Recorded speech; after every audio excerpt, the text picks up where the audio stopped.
You know, if I look back the last 10 years, which usually isn't that long, but if I look back the last 10 years in our business and the things that we've done and people talking about it, yeah, we've been talking about emotional intelligence for years.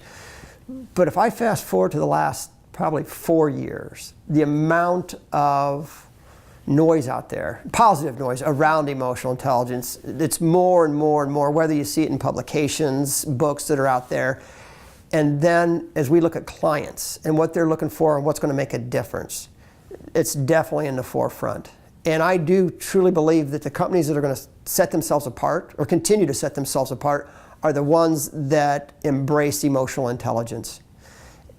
One of the examples that we give a lot of times with whether it's students at the college level, or we just give the example that people just come into an organization and we have 25 people that all went to the same school.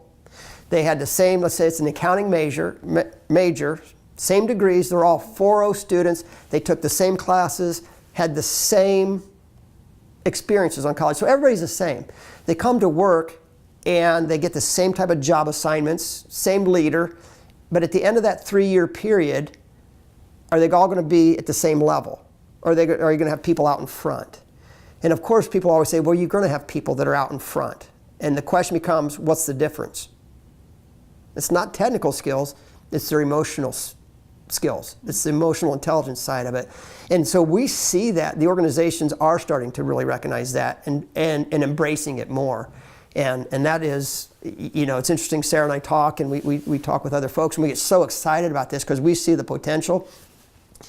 And we just wish that people would catch on quicker because it could make their lives so much better. But again, it's the whole person. I've never seen anything tool-wise that helps connect that dot from the well-being of the individual, the performance, and then the emotional social functioning.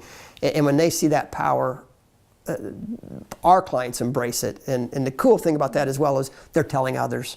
Yeah. And you know, if we had $1 for every time we had somebody who went through one of our emotional intelligence workshops who said, if I had just had this at the beginning of my career, right? So they tell us that because they'll unfortunately have been introduced to it 15, 20, 30 years into their career. And we love the idea that people are starting to, in a trend fashion, realize, oh my gosh, we should be introducing these concepts to people sooner. Can it be at the college level? Which is great. We're seeing more colleges and universities embrace giving this concept to people at the college level. We're also seeing companies introduce it to people who have just started their careers. They're not waiting for people to become a manager. And so we have seen that trend, which we believe is the right thing to do. But when corporations start buying into that, I think it just makes for an overall amazing effect on the productivity of individuals and then also companies.